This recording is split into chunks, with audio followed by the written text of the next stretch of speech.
Kali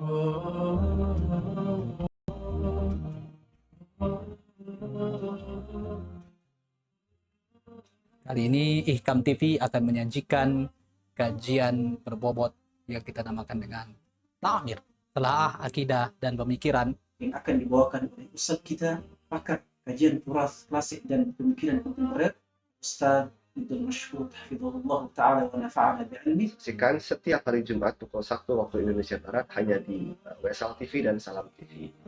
Sekaligus akan tayang di kanal YouTube Ihkam dan Mimbar TV. Ajak saudara dan keluarga Anda untuk mengambil ilmu dan manfaat dari kajian yang sangat penting ini.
Bismillahirrahmanirrahim. Assalamualaikum warahmatullahi wabarakatuh.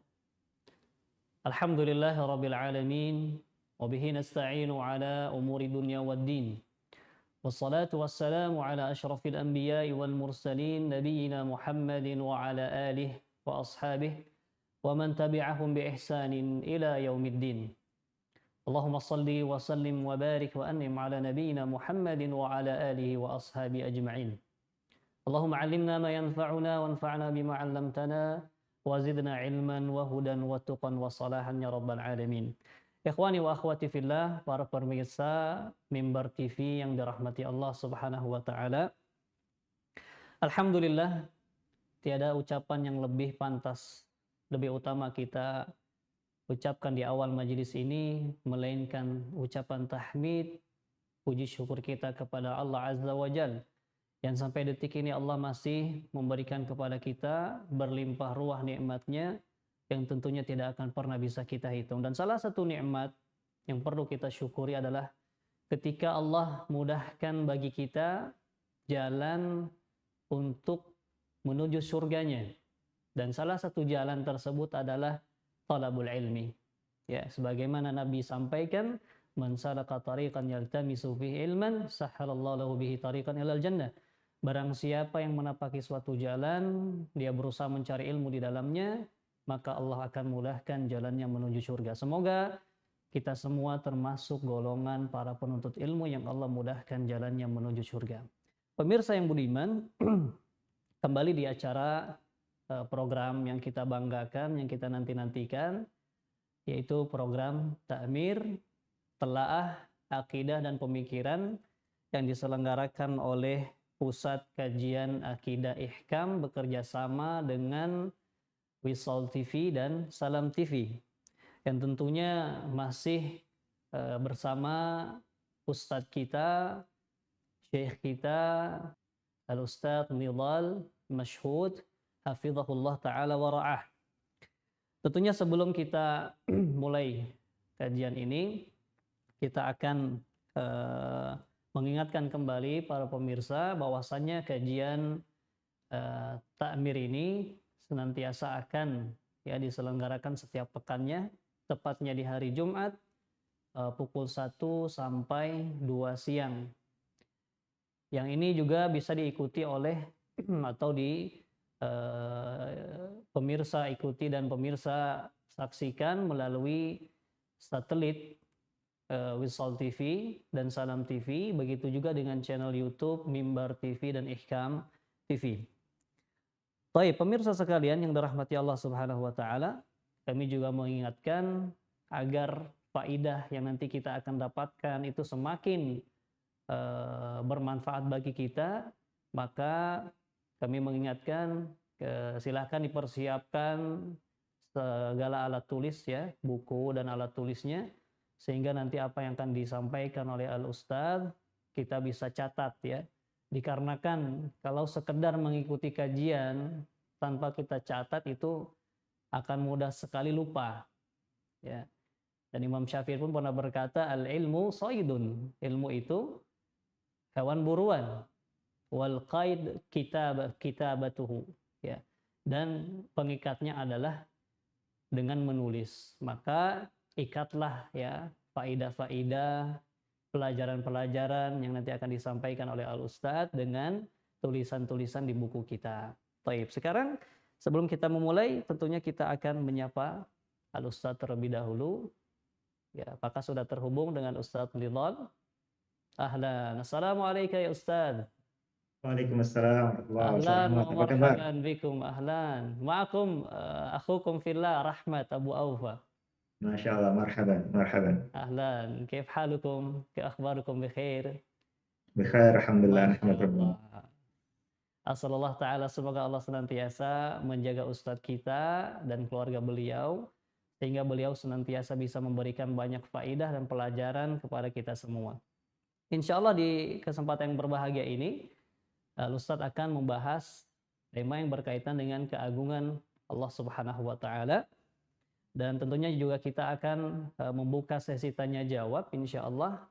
Maka kepada pemirsa semua dipersilahkan jika memiliki pertanyaan ya dari sekarang bisa disampaikan melalui WhatsApp kami ya.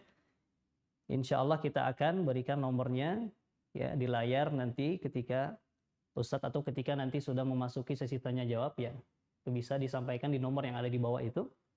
Ya, insya Allah kita akan memilih beberapa pertanyaan yang didahulukan yang sesuai dengan tema kita kali ini, yaitu tentang keagungan Allah Subhanahu wa Ta'ala. Tanpa berlama-lama, untuk mempersingkat waktu, mari kita dengarkan kajian yang akan disampaikan Ustadz kita, Ustadz Nidal Masyhud. Kepada beliau, maka waktu dan kesempatan kami persilahkan. Barakallahu fiik. Syukran wa ma'juran. Bismillahirrahmanirrahim. Assalamualaikum warahmatullahi wabarakatuh. Alhamdulillahilladzi arsala rasulahu bil huda wa dinil haqq liyudhhirahu 'alad dini kullihi wa kafa billahi syahida. Wa asyhadu an la ilaha illallah wahdahu la syarikalah hubban lahu wa ta'zima wa iqraran bihi wa tauhida. Wa asyhadu anna Muhammadan 'abduhu wa rasuluhu sallallahu alaihi wa ala alihi wa ashabihi wa atba'ihi ila yaumil qiyamati wa sallama tasliman mazida. Para pemirsa sekalian, di mana saja Anda berada, semoga senantiasa Allah Subhanahu wa taala memberkahi waktu dan aktivitas kita semua dalam menjalani kegiatan sehari-hari.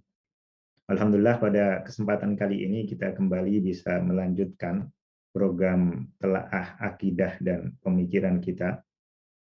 Insya Allah saya di sini akan membersamai Anda semua untuk sedikit demi sedikit kita bersama-sama menelaah poin-poin utama atau ajaran-ajaran utama yang menjadi perhatian penting ya, dan perlu menjadi perhatian maksud saya bagi setiap muslim ya, baik secara umum maupun khususnya lagi bagi kalangan pembelajar dan akademisi dalam kaitannya dengan bidang atau tema akidah. Ya, tentu dengan berbagai macam keterbatasan yang saya miliki baik dari wawasan, kemampuan ya, dan persiapan, tapi kita berharap semoga Allah Subhanahu wa taala meridhoi apa yang kita lakukan ini dan memberikan kita taufik serta hidayahnya sehingga kita dapat mencapai apa yang benar dan apa yang baik serta bermanfaat bagi kita maupun bagi orang-orang yang kita cintai dalam kaitannya dengan mendalami tema-tema akidah dan juga membahas beberapa pembahasan terkait dengan pemikiran dan tren-tren pemikiran.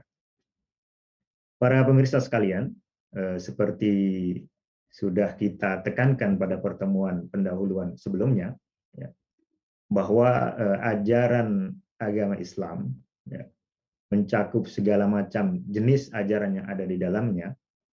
Pilar utamanya dan dasarnya berawal dari akidah. Ya. Khususnya berawal dari keimanan kepada Allah SWT, keimanan akan risalah yang dia turunkan kepada Rasulullah Muhammad SAW berupa kitab suci Al-Quran, juga berupa berbagai macam ajaran yang disampaikan oleh Rasulullah melalui sunnah beliau. Dan yang ketiga yang juga sangat utama adalah kepercayaan dan keimanan, keyakinan penuh, serta persiapan yang cukup untuk nanti kita masuk ya, dan menyambut masa setelah kita meninggal. Kemudian sampai nanti di akhirat atau di hari akhir setelah datangnya kiamat. Ini 3 pilar ajaran yang sangat penting, dan sebagaimana juga ketika kita misalnya membaca mushaf itu kita temukan di awal-awal surah Al-Baqarah penekanan akan pentingnya keimanan kepada Allah Subhanahu wa taala dan kepada hal yang gaib yang memang diberitakan oleh Allah Subhanahu wa taala. Kemudian keimanan akan risalah yang dibawa oleh Muhammad SAW dan wahyu Al-Qur'an. Lalu kemudian Allah Subhanahu wa taala menjelaskan bagaimana nanti kehidupan orang yang beriman dan orang yang tidak beriman setelah meninggal, apakah di surga, apakah di neraka, dan itu semua menjadi 3 pilar utama dari akidah Islam yang senantiasa perlu kita telaah untuk kita hayati, serta juga kita waspadai dari segala macam kotoran-kotoran pemikiran yang dapat merusak keyakinan tersebut. Sengaja program ini kita namai dengan telaah akidah dan pemikiran. Akidah artinya keyakinan atau setidaknya kepercayaan, untuk juga mencakup bukan hanya keimanan yang benar dan harus dimiliki oleh setiap muslim. Bukan hanya keimanan yang memang sesuai dengan kenyataan atau kita terima sebagai ajaran yang pasti dari Allah Subhanahu wa taala melalui Rasulnya. Tapi juga sedikit kita menyinggung beberapa gangguan dalam bidang akidah ini dan beberapa syubhat yang mau tidak mau kita ketika sudah hidup di zaman yang sudah penuh dengan berbagai macam cobaan dan berbagai macam lalu lintas tren pemikiran maupun juga keraguan-raguan di dalam seseorang itu beragama dan berakidah, maka juga kita sedikit banyak perlu mengetahuinya. Demikian juga dengan pemikiran. Tidak hanya pemikiran yang dalam bentuk tafakur, seseorang bertadabbur, kemudian mendalami ajaran agama, serta menghayati akidah yang telah dimilikinya, ya, serta juga berpikir dengan tepat dalam menjalani kehidupan sehari-hari, tapi juga sedikit banyak kita perlu tahu. Kita perlu menengok berbagai macam penyimpangan pemikiran yang sudah cukup merebak di dalam kehidupan kita di zaman ini. Karena pengetahuan tentang keburukan dan penyimpangan itu adalah salah satu bagian penting bagi seseorang untuk bisa lebih memperkuat kebaikan dan kebenaran yang dibawanya. Juga khususnya ketika kita berperan sebagai pengajar atau pendidik atau minimalnya sebagai yang membina rumah tangga atau yang memiliki keluarga dan kerabat serta berperan di masyarakat untuk juga mewaspadai hal ini. Sehingga tidak hanya kita mengetahui hal-hal yang baik dan benar, tapi kita juga perlu mengerti hal-hal yang buruk dan menyimpang untuk bisa mewaspadai dan kemudian mengatasinya. Para pemirsa sekalian yang semoga senantiasa dirahmati Allah Subhanahu wa taala, untuk mengawali pertemuan kali ini, dan pertemuannya cukup singkat setiap kali, maka kita bisa fokus saja pada hal-hal mendasar dan hal-hal besar. Tidak harus semua rincian dari tema-tema ini kita kupas, tetapi sebagai sebuah pengantar dan sedikit penjelasan awal yang insya Allah nantinya dengan mudah bisa dikembangkan baik oleh pelajar maupun oleh orang yang tidak harus setiap harinya mengkaji keilmuan-keilmuan Islam. Kita lanjutkan pembacaan wasiat Imam Abi Utsman As-Sabuni, ya, yang sudah kita baca awalnya kemarin. Beliau di dalam wasiatnya setelah mengatakan, ya, setelah pendahuluan kemudian menjelaskan beberapa sifat Allah Subhanahu wa taala yang di situ dari apa yang beliau sampaikan ini saja sudah tampak betapa agungnya Allah Subhanahu wa taala, ya, selaku Al-Hayyul Qayyum, ya, yang maha hidup dan maha mengatur, kemudian Al-Baqi ba'da fana'i khalqihi, yang tetap abadi setelah fananya para makhluk, Al-Muttali'u ala ibadihi al-alim bi khafiyatil ghuyub, yang senantiasa maha mengawasi, ya, maha mengetahui kondisi hambanya dan maha mengetahui apa yang gaib, apa yang tidak banyak diketahui oleh para makhluknya. Al-Khabir bi dhamairil qulub, dan juga maha mengetahui apa yang tersimpan di dalam hati. Dan seterusnya beliau kemudian menyatakan, huwa maulana fa ni'mal maula wa ni'man nasir. Sesungguhnya dia, Allah Subhanahu wa taala itu adalah maulana, sang pelindung kita. Fa ni'mal maula, maka Allah itu adalah sebaik-baik pelindung, wa ni'man nasir, dan sebaik-baik penolong. Sebaik-baik pelindung sekaligus sebaik-baik penolong, atau sebaik-baik kekasih sekaligus sebaik-baik pembela. Yashhadu bidzalika kulluhu ma'asyahidin. Ya, jadi beliau di sini, dia maksudnya beliau sendiri, menyaksikan itu semuanya, ma'asyahidin, bersama juga para orang-orang yang menyaksikannya, mukirron bilisanihi, menyaksikan secara lisan, ya, ansih hati i'tiqadin. Kesaksian ini bersumber dari keyakinan, i'tiqad, atau kita menyebutnya sekarang akidah, yang sahih, yang benar.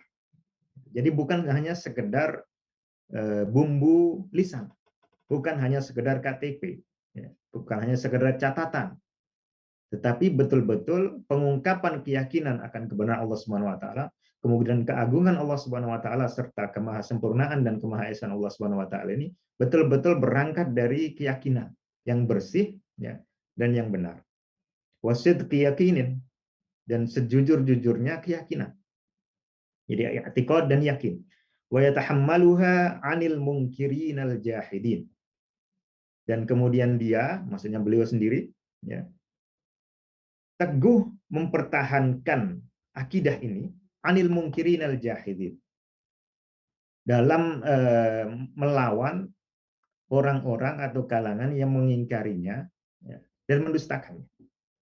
Jadi ada dua aspek di sini. Aspek bahwa seorang mukmin itu betul-betul menyaksikan kebenaran Allah Subhanahu wa taala, kemudian keagungannya berangkat dari keyakinan yang penuh, ya, dan keimanan yang 100%. Lalu kemudian dia juga teguh, perlu bersabar dalam mempertahankan akidah atau keimanan yang diembannya itu ketika menghadapi kalangan yang mengingkarinya.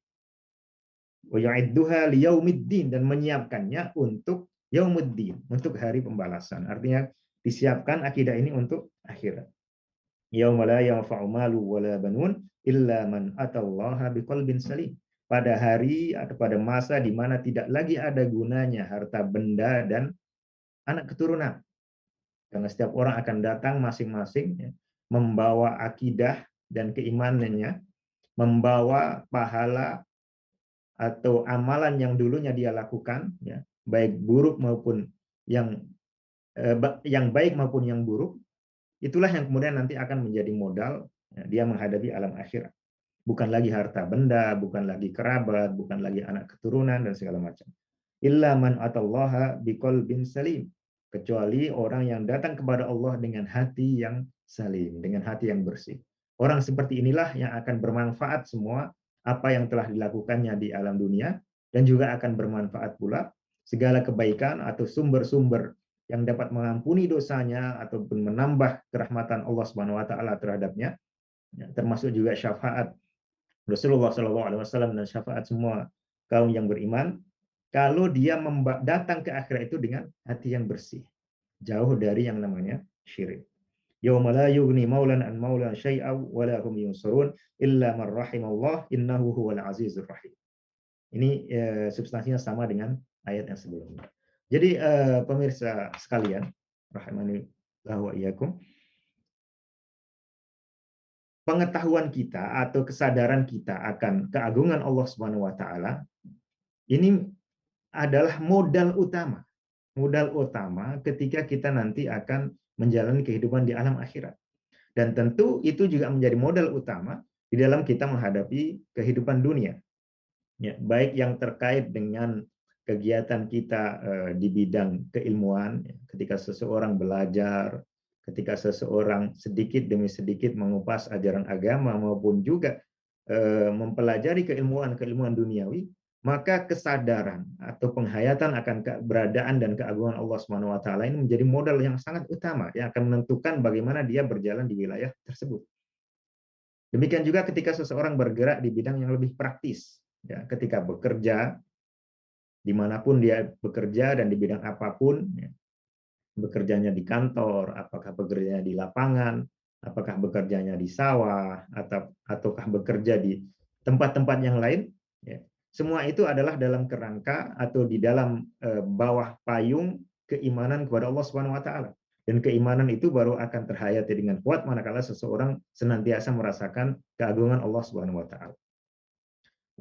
Syekh Abdurrahman As-Sa'di menyatakan di dalam buku yang kemarin kita bahas, ya, pengantar beliau untuk Al-Qaulus Sadid, ketika menjelaskan akidah dari orang yang beriman. Ya, setelah beliau menyebutkan tentang al-iman billahi wa malaikatihi wa kutubi wa rusuli wal yaumil akhir, ya, wal qadari khairi wa syarri, seperti yang juga ditekankan oleh Syekhul Islam Ibnu Taimiyah dalam pembukaan Al-Wasithiyah, beliau kemudian mengatakan fayashhaduna annallaha huwa rabbul ilahul ma'bud al-mutafarrid bi kulli kamalin faya'budunahu wahdah mukhlishina lahuddin. Jadi mereka kemudian menyaksikan bahwa Allah Subhanahu wa taala itulah ar-rabbul ilahul ma'bud. Rabb atau bahasa kita Tuhan, al-ilah sesembahan, al-ma'bud yang juga satu-satunya disembah. Al-mutafarrid bi kulli kamalin, yang maha tunggal dalam disifati dengan segala macam kesempurnaan. Wa ya'budunahu wahdah. Setelah kita menyadari betul bahwa Allah Subhanahu wa taala itulah satu-satunya Rabbul Alamin, ya, dan satu-satunya yang maha sempurna, sehingga merupakan satu-satunya yang berhak disembah, berhak diberikan puncak kecintaan dan puncak pengagungan, fa ya'budunahu wahdah, maka kaum beriman itu akan menyembah Allah Subhanahu wa taala semata-mata. Mukhlishina lahuddin, dengan mentuluskan, ya, agama baik melalui amalan hati maupun amalan jasad kepada Allah Subhanahu wa taala. Ikhlas, ya, atau memurnikan tauhid bukan hanya dalam wawasan tapi juga dalam pengamalan. Jadi intinya adalah ada jalinan yang kuat ketika seseorang itu menyadari keberadaan Allah Subhanahu wa taala, kemudian menyadari keagungannya, ya, lalu dari situ langsung teraplikasikan ke dalam pengibadahan, teraplikasikan ke dalam amalan. Karena tidak ada gunanya seorang merasa mengagungkan Allah Subhanahu wa taala tetapi kemudian dia menjauhi ajarannya. Dan itu tidak mungkin bisa terjadi ketika seseorang itu betul-betul mengagungkan Allah Subhanahu wa taala. Ketika seseorang menyimpang kemudian melanggar aturannya, ya, atau bahkan menganut beberapa rincian akidah yang sesat dan menyimpang, tentu pengagungannya kepada Allah Subhanahu wa taala juga tidak sepenuhnya, atau bahkan sudah kandas, ya, terpengaruh oleh berbagai macam hawa nafsu atau berbagai macam syubhat pemikiran. Nah, para pemirsa sekalian, keberadaan Allah Subhanahu wa taala seperti sudah kita tekankan pada pertemuan sebelumnya, ya, adalah merupakan fitrah, adalah merupakan keyakinan alami yang dibawa oleh setiap manusia semenjak dia lahir. Bukan dalam arti ketika manusia itu lahir, ya, sebagai bayi itu memiliki wawasan tentang nama-nama dan sifat-sifat Allah Subhanahu wa taala serta berbagai macam rincian ajaran agama, tetapi dalam arti bahwa dari sanubarinya dia punya dorongan dan punya kesiapan penuh, ya, untuk nantinya setelah sudah bisa berpikir dengan jelas, setelah sudah bisa membedakan, ya, setelah sudah bisa balik apalagi, bahwa hatinya itu akan otomatis tergerak untuk mengakui keberadaan Allah Subhanahu wa taala tanpa perlu aneka macam argumen maupun dalil. Dengan dia menyadari bahwa dia itu ada dan hidup, otomatis dia juga menyadari bahwa dia adalah di bawah pengaturan Allah Subhanahu wa taala, bahwa dia dulu diciptakan, ya, dia berada itu karena ada yang menciptakan, bukan hanya dalam proses seseorang dilahirkan, tetapi segala kejadian itu termasuk ketika dia dilahirkan maupun dalam proses sebelum dia lahir, ya, sampai kemudian dia lahir dan hidup, berkembang segala macam, semua itu adalah di bawah pengaturan Allah Subhanahu wa taala. Walaupun barangkali sejak kecil, ya, ataupun ketika dewasa sebelum diberikan pengajaran, dia belum mengenal nama-nama Allah Subhanahu wa taala. Tapi keyakinan bahwa di atas sana ada Allah adalah keyakinan fitrah yang tidak terbantahkan ketika seseorang masih berada dalam fitrah awal. Akan tetapi seperti kita ketahui, ya, juga dijelaskan juga oleh Rasulullah SAW dalam beberapa hadis beliau, ya, para hamba Allah Subhanahu wa taala ini memang diciptakan dalam kondisi hunafa, ya, dalam kondisi hanif, dalam kondisi condong pada kebenaran dan mengakui, bukan hanya mengakui keberadaan Allah Subhanahu wa taala, tetapi mengakui bahwa Sang Penciptanya itulah yang maha sempurna dan merupakan satu-satunya yang berhak untuk diibadahi. Tetapi fitrah seperti ini, ya, tidak akan mampu bertahan manakala tidak dipelihara kemudian dikembangkan. Manakala tidak disirami dengan aneka macam nutrisi rohani, ya, dan nutrisi keimanan.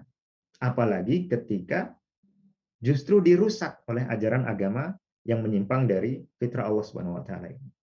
Nah, oleh karena itu kita temukan seperti dikaji oleh banyak ulama, ya, dan juga banyak tokoh kontemporer bahwa ayat-ayat di dalam Al-Qur'an ternyata secara umumnya, ya, tidak ada penekanan akan keberadaan atau pembuktian akan keberadaan Allah Subhanahu wa taala secara itu saja. Karena ini adalah keyakinan yang apalagi ketika Al-Qur'an waktu itu turun di lingkungan yang semuanya rata-rata mengimani keberadaan Allah Subhanahu wa taala. Jadi tidak perlu lagi dibuktikan, tidak perlu ada dalil secara khusus untuk membuktikan bahwa Allah Subhanahu wa taala itu ada, karena ini merupakan keyakinan yang terus dibawa oleh seorang manusia, ya, dan bahkan juga merupakan keyakinan yang diyakini oleh para iblis, yang diyakini oleh para setan dari kalangan jin, ya, iblis dan para pengikutnya. Mereka meyakini betul keberadaan Allah Subhanahu wa taala, tetapi melakukan penyimpangan di bidang ketaatan, ya, melakukan penyimpangan karena tidak mau menuruti Allah Subhanahu wa taala. Yang ada adalah ayat-ayat yang menekankan bahwa perintah untuk melihat alam semesta, perintah untuk melihat ayat-ayat Allah Subhanahu wa taala, tujuannya setidaknya adalah 3. Pertama, untuk membuktikan, ya, untuk menunjukkan, untuk mengingatkan sebetulnya akan kewajiban, ya, untuk mengesahkan Allah Subhanahu wa taala. Sehingga jangan sampai seseorang itu ketika sudah punya keyakinan akan keberadaan dan kesempurnaan Allah, kemudian dia juga menyembah yang lainnya. Nah, ini sangat sering ditekankan di dalam Al-Qur'an. Yang kedua adalah keyakinan, ya, atau penekanan akan kemahaadilan Allah Subhanahu wa taala dan bahwa Allah Subhanahu wa taala ini Maha Pengatur. Tidak mungkin manusia itu dibiarkan begitu saja, ya. Tidak mungkin Allah Subhanahu wa taala menciptakan alam semesta yang sedemikian dahsyat, yang sedemikian rapi, yang sedemikian canggih, ya. Lalu kemudian menciptakan manusia selaku makhluk yang sedemikian hebat, ya, khususnya bila kita bandingkan dengan sesama makhluk lain di muka bumi Allah Subhanahu wa taala. Tidak mungkin semua ini diciptakan dan diselenggarakan Allah Subhanahu wa taala kecuali untuk satu tujuan besar, yaitu agar mereka mengabdi betul-betul kepada Allah Subhanahu wa taala dan sebagai ujian alam dunia ini, sehingga nantinya ketika mereka meninggal bukan kemudian begitu saja tanpa ada pertanggungjawaban, tetapi nantinya adalah berarah pada tujuan untuk membedakan mana yang betul-betul merupakan hamba Allah Subhanahu wa taala yang baik dan mana yang merupakan hamba-hamba yang menyimpang. Oleh karena itu, secara otomatis tidak mungkin Allah Subhanahu wa taala membiarkan begitu saja manusia ini lahir, kemudian hidup, ya, berkembang, kemudian saling berinteraksi tanpa memberikan aturan-aturan. Sehingga ini juga menunjukkan, ya, bahwa keberadaan serta kesempurnaan Allah itu secara langsung menunjukkan pasti ada syariat atau ada aturan, ya, ada petunjuk secara lebih rinci yang diturunkan oleh Allah Subhanahu wa taala kepada umat manusia. Ya, seperti kita ketahui melalui para Rasulullah atau para utusan Allah Subhanahu wa taala dan para nabi. Yang ketiga adalah pembuktian, ya, penegasan, sama masih arah tentang pentingnya keyakinan akan hari akhir. Keyakinan akan hari akhir. Sebab tidak mungkin alam dunia yang serba banyak kekurangan, ya, di sana ada banyak sekali hak-hak manusia yang ini mungkin dirasakan oleh banyak orang, ya, yang direbut oleh pihak lain, yang dia dizolimi, ya, bahkan mungkin disiksa dan dianiaya tanpa hak sampai dia meninggal. Tidak mungkin itu semua terjadi tanpa adanya pengadilan nanti setelah mereka semuanya meninggal dan dikumpulkan kembali serta dibangkitkan di akhir. Jadi ini 3 penekanan, ya, ayat-ayat yang menjelaskan atau menekankan seorang pembaca Al-Quran itu untuk merenungi dan kemudian melihat alam semesta, itu arahnya adalah ini, untuk membuktikan atau menunjukkan pentingnya tauhidullah, kemudian untuk mengingatkan akan kebenaran wahyu Al-Quran dan syariat Islam. Lalu yang ketiga adalah untuk mengingatkan manusia akan adanya hari pembalasan. Ya, akan adanya hari pembalasan sehingga seseorang betul-betul bisa menyiapkan diri untuk menuju ke sana. Dan semoga Allah Subhanahu wa taala memberikan kita taufik agar kita dapat menjalannya dengan baik. Para pemirsa sekalian, seperti saya tekankan di atas, ya, bahwa keberadaan Allah Subhanahu wa taala sudah merupakan keyakinan yang alami. Tidak lagi perlu dibuktikan.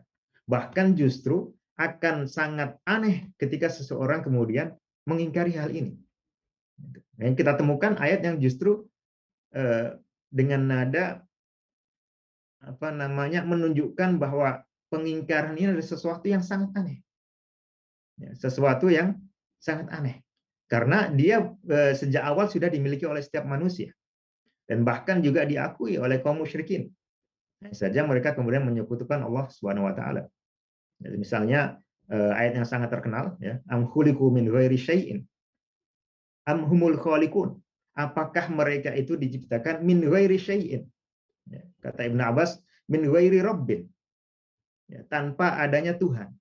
Artinya pencipta, pemberi rizki dan pengatur. Apakah mungkin mereka itu, ya, manusia-manusia itu tercipta begitu saja tanpa ada yang menciptakannya? Ini sudah jelas mustahil. Dan tidak perlu didalili, tidak perlu diberikan argumentasi secara bertele-tele atau panjang, karena itu sudah otomatis tidak masuk akal. Tidak mungkin manusia ini kemudian muncul begitu saja. Ya. Kemudian yang kedua, amhumul khaliqun, ataukah justru mereka itu para penciptanya? Ini lebih tidak mungkin lagi. Tidak mungkin seseorang itu ada kemudian terwujud, ya, kemudian tiba-tiba bisa hidup dengan kondisi yang sedemikian canggih susunan fisiologinya, ya, kemudian fungsi-fungsi jasadnya juga sedemikian hebat, ya, khususnya bila kita bandingkan dengan makhluk-makhluk yang lain. Tapi tidak ada yang menciptakannya. Ini jelas mustahil. Jelas mustahil. Yang kedua, lebih mustahil lagi kalau justru mereka itulah penciptanya. Karena mereka sama sekali tidak merasakan, ya, bahkan seorang ibu yang melahirkan anak itu sama sekali tidak pernah merasakan dia membentuk janin di dalam perutnya, ya, mengatur bagaimana menempatkan mata, menempatkan telinga, menempatkan organ-organ tubuh lainnya, tidak. Dia hanya cukup merawat bayi itu, ya, memberikan asupan nutrisi tanpa sama sekali berperan di dalam mengatur bentuk janin itu, mengatur fungsi dari masing-masing organ tubuh yang ada, sedetail mungkin dari tahap ke tahap sampai kemudian lahir. Yang dilakukan oleh seorang ibu hanya itu, yaitu menjadi media berprosesnya bayi itu di dalam perutnya sampai kemudian lahir. Tidak mungkin bayi ini diciptakan oleh ibunya. Ibunya hanya menjadi sebab bayi ini diproses di dalam perutnya, ya. Kemudian dia menjadi sebab bayi ini mendapatkan nutrisi dengan seorang ibu itu menutrisi dirinya, ya. Kemudian lahir, tapi segala macam panca indera, ya, segala macam organ tubuh, segala macam, apalagi kalau kita bicara tentang perangkat keilmuan dalam diri seorang manusia, ya. Seorang manusia sama dengan hewan bisa melihat, ya, sama dengan hewan maksud saya dan makhluk hidup lainnya yang sejenis bisa melihat dan bisa mendengar. Tapi dia punya kelebihan, bisa berpikir, ya, bisa mencerna perkataan, bisa berbicara secara jelas, seperti yang sejak kecil bisa kita nikmati. Ini semua di luar kehendak, ya, dalam arti di luar pengaturan dan perancangan dari orang tua. Jadi tidak mungkin mereka betul-betul bisa ada seperti sekarang, apalagi dengan kondisi yang sangat canggih seperti ini, tanpa ada yang mencipta dan mengatur. Bukan hanya mencipta di awal, tapi juga mengatur supaya ini terus berjalan. Dan lebih tidak mungkin lagi, ya, lebih tidak mungkin lagi mereka merupakan pencipta dirinya sendiri maupun pencipta orang lain yang berada dalam satu level. Am khalaqus samawati wal ard, lanjutan ayat itu. Apakah justru mereka menciptakan langit dan bumi? Lebih tidak mungkin lagi. Menciptakan manusia lain saja tidak mungkin, apalagi menciptakan langit dan bumi yang sama sekali tidak bisa mereka jangkau. Bal la yuqinun. Justru mereka itu tidak punya keyakinan akan itu. Oleh karena itu, ketika Rasulullah SAW membaca ayat ini, ya, dalam surah Maghrib, dalam sholat Maghrib maksud saya, ya, salah seorang sahabat yang sebelumnya adalah orang kafir kepada masuk Islam, ya, Jubair bin Mut'im, ketika mendengar Rasulullah SAW membaca surat At-Tur, kemudian sampai pada ayat ini, beliau mengatakan kada qalbi ayyatir. Hampir-hampir saja hati saya ini terbang. Gitu. Sangat tergugah, ya, dan sangat merasa terenyuh, ya, mendapat ketika mendengar ayat ini. Gitu. Sangat tegas dan dalam format ujaran, ya, yang di dalam bahasa Arab itu disebut istifham inkari. Pertanyaan yang tidak butuh jawaban. Karena dengan ditanya itu saja sudah diketahui jawabannya. Apakah mereka itu dicipta tanpa adanya pencipta, atau bahkan mereka sendiri adalah penciptanya, tidak perlu dijawab. Kalau sudah jelas, tidak mungkin. Karena ini sudah merupakan sesuatu yang badihi ada di dalam pikiran setiap manusia yang masih terjaga fitrah dan akalnya. Kita tahu misalnya seseorang yang ketika berada dalam kondisi yang sangat genting, walaupun misalnya dia sebelumnya itu mengingkari keberadaan Allah Subhanahu wa taala, dan tentu saja mengingkari keagungan Allah Subhanahu wa taala, maka dalam masa-masa seperti itu kadang-kadang fitrahnya bangkit. Ketika dia misalnya akan jatuh dari pesawat atau kondisi-kondisi yang sangat genting, ya, tenggelam di dalam laut, asalkan fitrahnya ini masih bisa bangkit, maka hal-hal semacam ini akan otomatis ada. Otomatis ada kebutuhan yang sangat kuat di dalam jiwa seorang manusia untuk meminta pertolongan kepada Allah Subhanahu wa taala. Apakah kemudian dengan adanya fitrah ini kita sama sekali tidak memerlukan bukti? Untuk orang yang normal tidak. Tapi kadang-kadang seseorang butuh bukti, ya, untuk dua hal. Pertama adalah untuk orang yang sudah rusak fitrah. Oleh karena itu kita tahu dalam sejarah beberapa ulama akidah kemudian menyusun beberapa untaian bukti yang mudah dipahami maupun yang sulit dipahami, ya, untuk mengobati orang yang sudah terkena penyakit seperti ini. Kebutuhan kedua adalah untuk mempelajari. Jadi ketika seseorang ingin menelaah akidah, dia ingin mengetahui ajaran-ajaran, bukan hanya ajarannya, tapi juga mengetahui argumentasi atau bukti, sehingga bisa dia gunakan untuk berdakwah, yang pertama. Bisa dia gunakan untuk membantah kalangan yang menyimpang. Lalu yang lebih penting lagi adalah bisa dia gunakan untuk memperkuat, ya, memupuk dan memperkokoh keyakinan yang sudah dia miliki. Sebab ketika seseorang itu, meskipun dia punya keyakinan, ya, tetapi kalau tidak ditambah terus, ya, tidak dipupuk terus, lama-lama bisa memudar. Oleh karena itu, dengan mempelajari berbagai macam bukti, keyakinan akan keberadaan Allah Subhanahu wa taala, kemudian juga keagungan Allah Subhanahu wa taala akan bertambah. Nah, apa bukti keberadaan Allah Subhanahu wa taala secara detailnya? Tentu ini tidak ada batasannya. Sebab satu persatu makhluk Allah Subhanahu wa taala itu betul-betul secara langsung menunjukkan keberadaan Allah Subhanahu wa taala. Kita kenal misalnya cerita yang sangat terkenal, ya. seorang Arab Badui pernah ditanya, "Bima arafta rabbak?" Bagaimana atau dengan apa kamu itu bisa mengenali Tuhanmu? Dia mengatakan al-ba'ratu yadullu 'alal ba'ir wal atharu yadullu 'alal masir. Ya. Kotoran ternak itu saja menunjukkan adanya ternak. Ya. Jejak atau bekas itu menunjukkan adanya orang yang berjalan. Lalu kemudian lailun daj wa naharun saj, ya.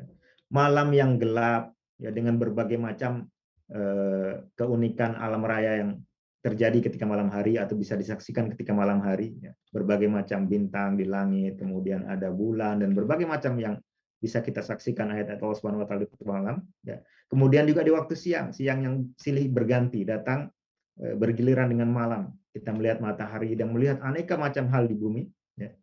Wasama'u dzatu abraj, dan kemudian langit yang terdiri dari berbagai macam gugus, yang punya berbagai macam gugus bintang, kemudian aneka macam kedahsyatan di sana. Afala tadullu ala al-alimil khabir atau as-sani'il khabir? Bukankah itu semua menunjukkan adanya pencipta, ya, adanya sosok pencipta yang maha tahu dan maha detil, ya, dan maha cermat di dalam menyelenggarakan ciptaannya ini.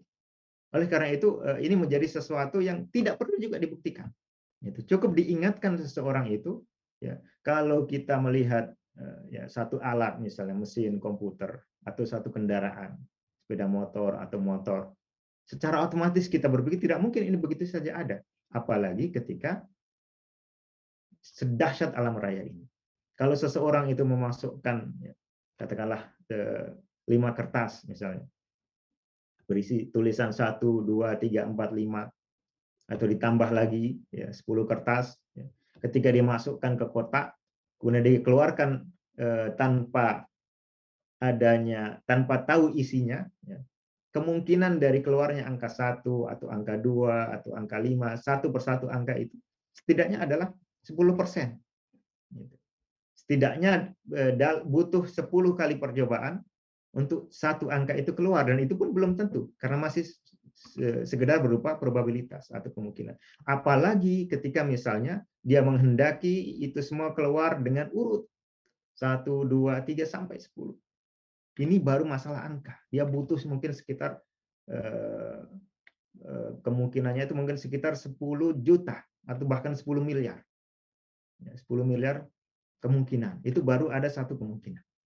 Bagaimana lagi dengan munculnya seorang bayi, ya, yang kemudian sedemikian sempurna dalam tataran makhluk, ya, struktur dari fisik bayi itu, kemudian kerja dari masing-masing organnya, kemudian nanti dia berkembang bisa menerima ilmu pengetahuan, bahkan bisa berkreasi di dalam ilmu pengetahuan dan teknologi.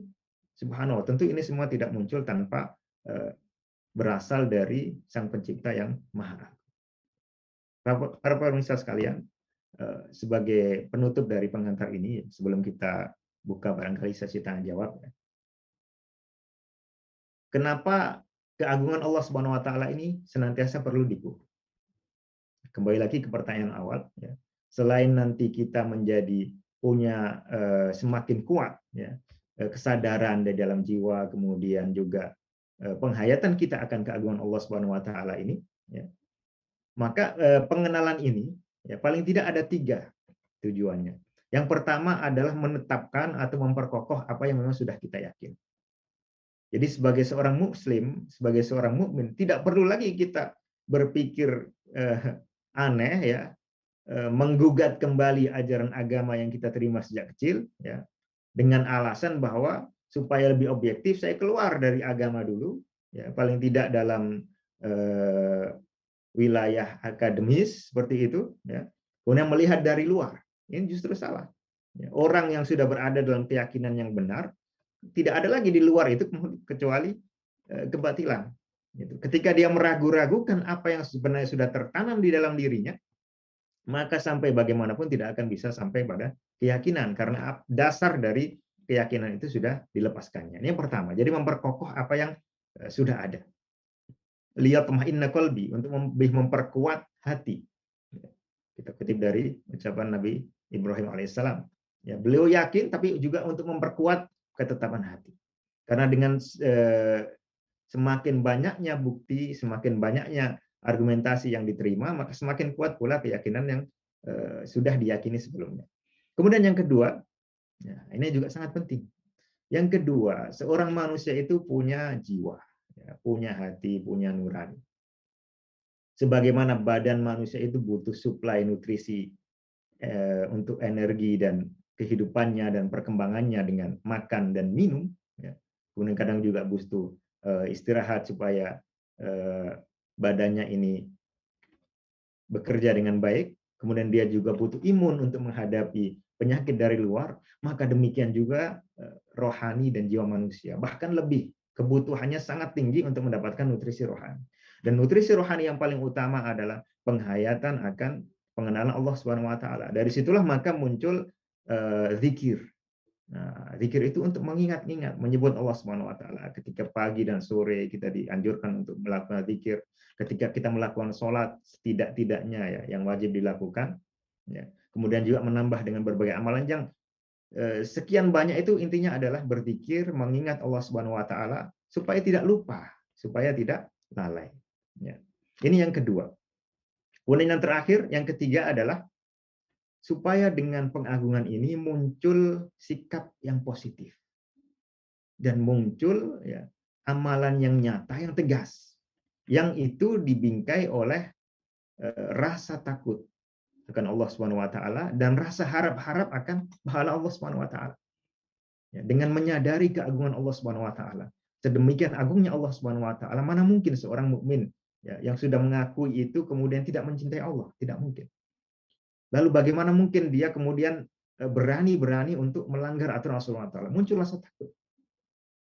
Lalu ketika menjalani aneka macam kehidupan, dia muncul rasa harap sehingga tidak putus asa.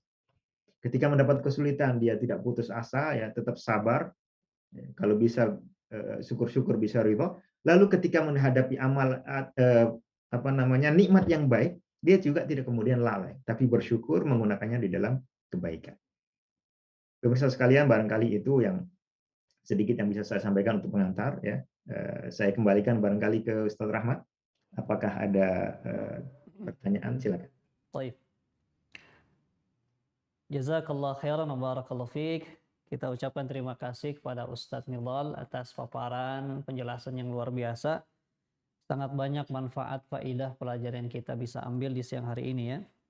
Dan kita tentunya sangat bergembira ya, karena seorang mukmin muslim ketika mendapatkan ilmu itu seharusnya senang, bergembira, melebihi rasa gembira dia ketika mendapatkan keuntungan duniawi. Begitulah para salaf terdahulu. Baik Ustadz, ada beberapa pertanyaan di sini yang masuk. Saya akan bacakan. Yang pertama, bagaimana cara yang tepat untuk membentengi keluarga dan anak-anak muda dari kemurtadan dan syubhat-syubhat ateisme. Ya. Dan yang kedua, masih mungkin dijawab dulu yang pertama Ustaz ya. Bagaimana cara yang tepat untuk membentengi keluarga dan anak-anak muda dari syubhat ateisme dan kemurtadan. Ya, alhamdulillah, ini pertanyaan yang sangat penting ya. Dan barangkali menjadi lebih penting lagi ketika anak muda atau keluarga kita itu berada dalam lingkungan yang sudah menyimpang, yang sudah sering dicekoki dengan aneka macam lalu lintas tren pemikiran yang menyimpang, ya. Wabil khusus penyimpangan terkait dengan keberadaan Allah Subhanahu wa taala. Ya, kadang-kadang jangankan bicara tentang keagungan dan keadilan Allah Subhanahu wa taala, bicara tentang keberadaan saja banyak anak muda yang kagetan gitu barangkali ya, gumunan ya, merasa menemukan sesuatu yang baru yang tidak dengar di keluarganya, dia tidak dengar di lingkungan maupun sekolahnya ya, ketika khususnya masuk ke perguruan tinggi misalnya, merasa dibiarkan berpikir bebas ya, kemudian merasa bahwa apa yang selama ini diterima itu sesuatu yang usang. Bukan hanya merasa usang, kadang mereka kemudian merasa itu sesuatu yang tidak ilmiah, sesuatu yang tidak terbukti. Nah, maka kembali lagi, paling tidak ada tiga strategi. Tentu bisa ditambahkan, tapi setidaknya tiga ini yang paling utama. Pertama tadi, penekanan akan keagungan Allah Subhanahu wa taala itu perlu ditanamkan semenjak kecil. Biasakan anak-anak semenjak kecil itu membaca doa pagi dan sore, bukan hanya membaca lafalnya, tapi juga mengerti kandungannya. Kalau dia setiap hari membaca surat Al-Ikhlas, ya, Qul huwallahu ahad, Allahus samad, Allah lah yang maha sempurna, lam yalid wa lam yulad wa lam yakul lahu kufuwan ahad.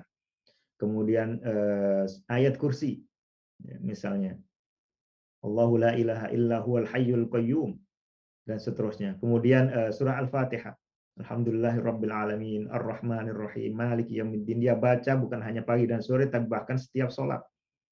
Kalau ini senantiasa dia baca dan bukan hanya lafalnya, kita tidak hanya fokus pada pengucapannya secara benar, tapi pada penghayatan maknanya, insya Allah keagungan Allah Subhanahu Wa Taala itu senantiasa ada dalam sanubarinya. Dan karena itu sesuai dengan fitrahnya, ya, yang sejalan juga dengan akal pikiran sehatnya, maka insya Allah tidak kagetan lagi. Bahkan justru bisa melawan, ya, mengingkari keberadaan Allah ini seolah mengingkari keberadaan saya. Sementara saya tidak mungkin mengingkari keberadaan saya. Dan ketika saya ada, jelas saya merasakan bahwa saya ini hamba yang lemah, yang diatur, ya. Saya punya sekian banyak organ, ya. Sehingga tidak mungkin. Ya, ini perlu ada langkah awal, gitu, pembekalan. Nah, karena dengan keyakinan yang kuat itulah aneka macam syubhat itu akan mudah ditepis, ya, sebelum dia bisa masuk, apalagi sebelum dia mengakar. Ini satu. Yang kedua adalah perlu adanya, ya, lingkungan yang mendukung. Lingkungan yang mendukung. Ya, jangan dikira kadang-kadang orang yang sudah tingkatan, ya, mungkin bagi orang awam itu kategori ulama, kadang-kadang bisa masih jatuh pada bencana ateisme ini. Antara lain yang pernah terjadi, ya, seorang syekh di Saudi Arabia karena tergoda oleh seorang wanita yang dia mengajaknya kepada ateisme, ya, tapi tidak punya modal yang kuat untuk membendung itu, ya, akhirnya kemudian bisa terjatuh pada ilhad atau ateisme. Jadi yang kedua ini lebih pada terkait pentingnya pembekalan seseorang itu menjadi kuat untuk bertahan diri, ya, menghadapi godaan syahwat, godaan syahwat. Sebab banyak sekali orang menjadi keluar, ya, menjadi ateis atau yang tidak sampai ateisme, menjadi meragu-ragukan syariat Allah Subhanahu wa taala atau meragu-ragukan ajaran akidah mengenai hal-hal yang gaib, berangkatnya dari syahwat. Bukan betul-betul dia dari kajian. Gitu. Sehingga benteng untuk dia lebih kuat dari syahwat ini juga perlu dibekali. Yaitu antara lain tadi dengan menghayati akan keadilan Allah Subhanahu wa taala, menghayati akan manfaat dari syariat yang diturunkan Allah Subhanahu wa taala, bahwa syariat ini bukan sekedar beban. Ya, bukan takalif, bukan beban yang harus dijalankan, bukan aspek itunya yang ditekankan, tapi aspek bahwa syariat ini adalah nutrisi. Ya, sholat, orang kemudian berpuasa, ya, berzikir, membaca Al-Quran, itu nutrisi, bukan beban. Itu yang perlu kita tekankan kepada keluarga kita semenjak kecil. Ya. Allahul muwaffiq. Kemudian yang ketiga adalah bekal ilmu.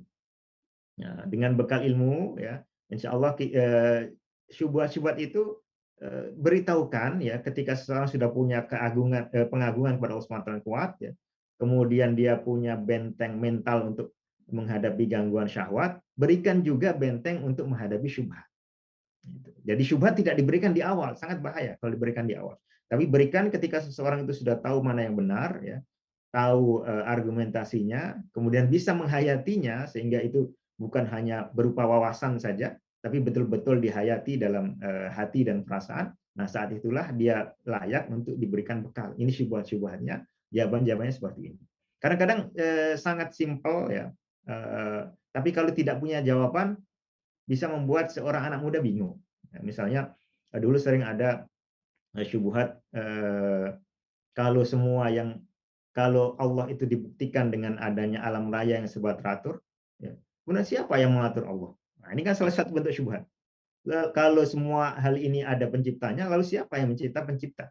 Ini syubhat antara yang disampaikan misalnya oleh Bertrand Russell, ya, ketika dia keluar dari agama Barat, kemudian jatuh menjadi ateis.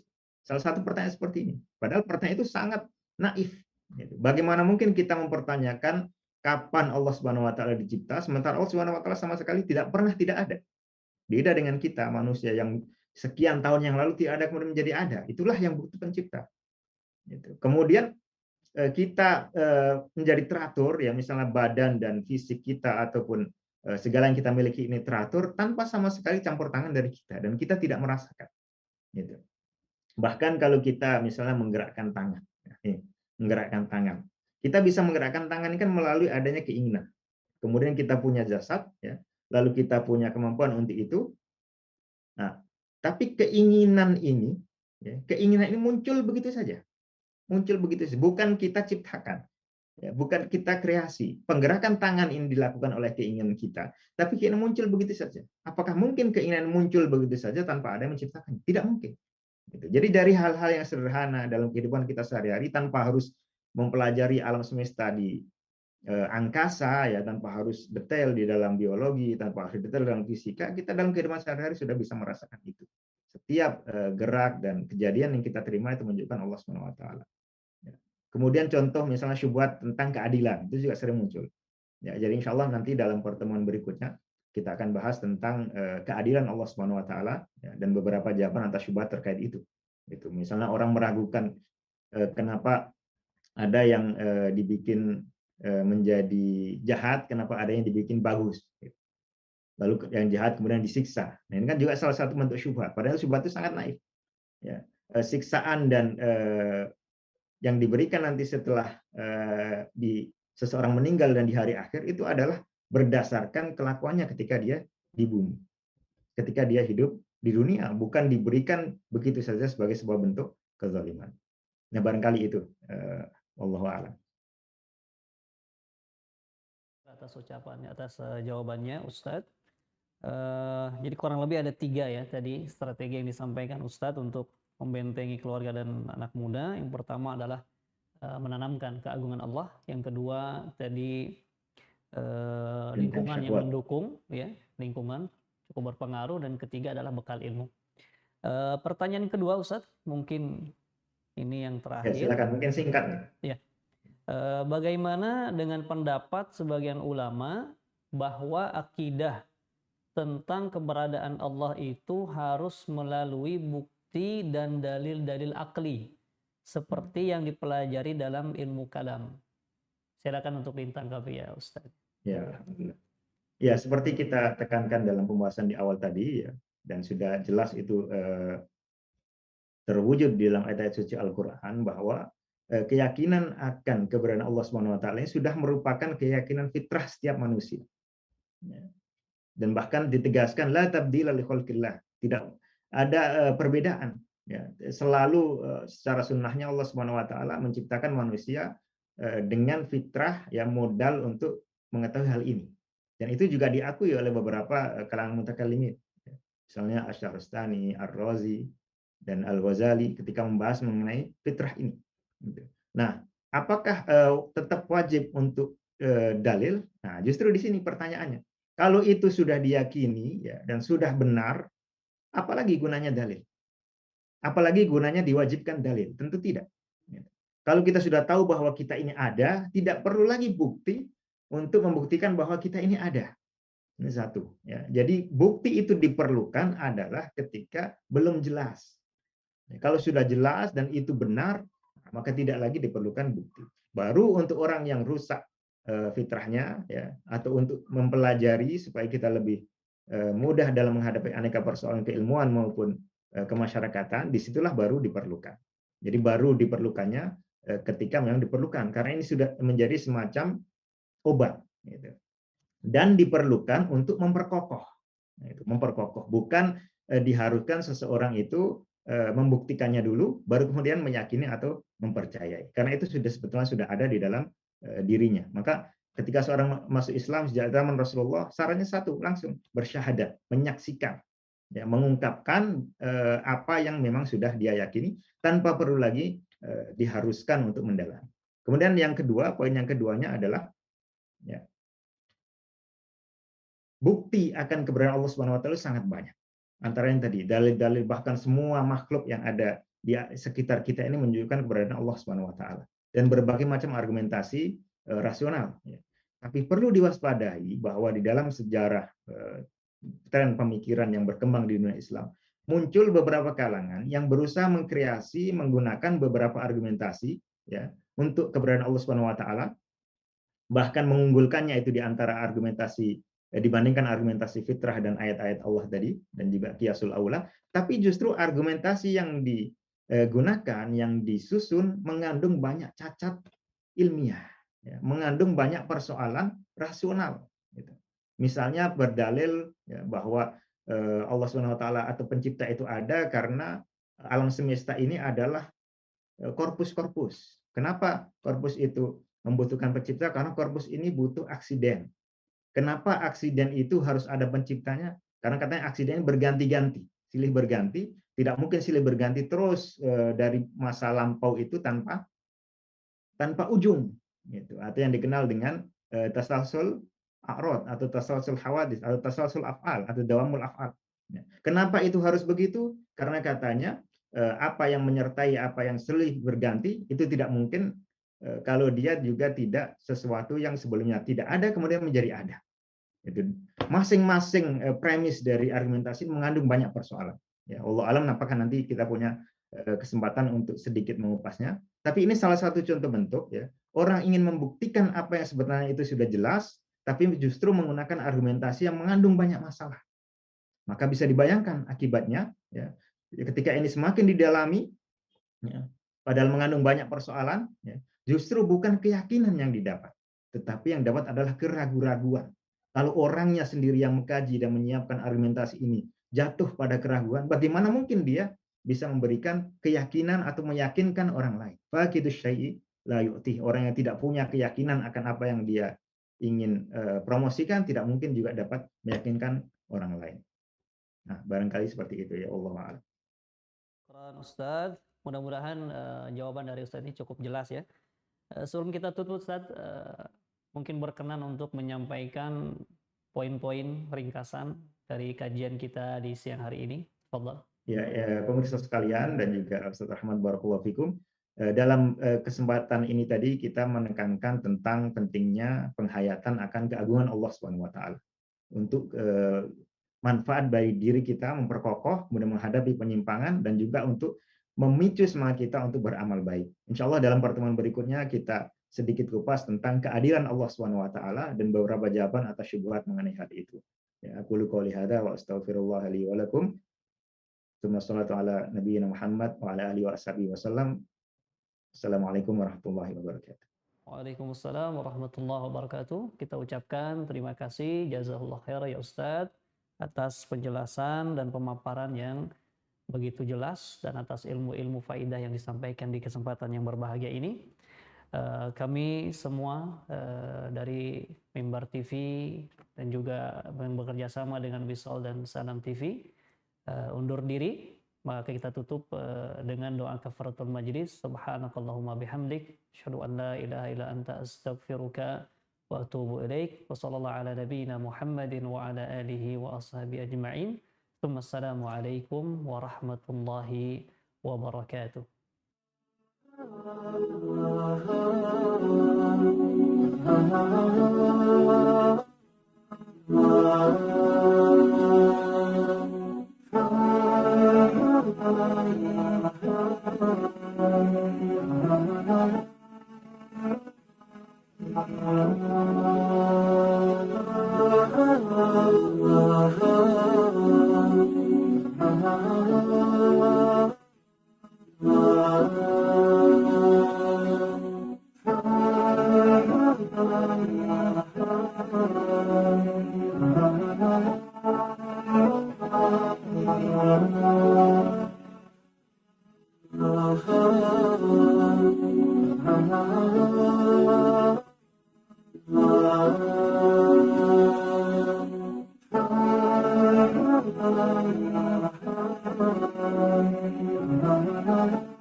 Ah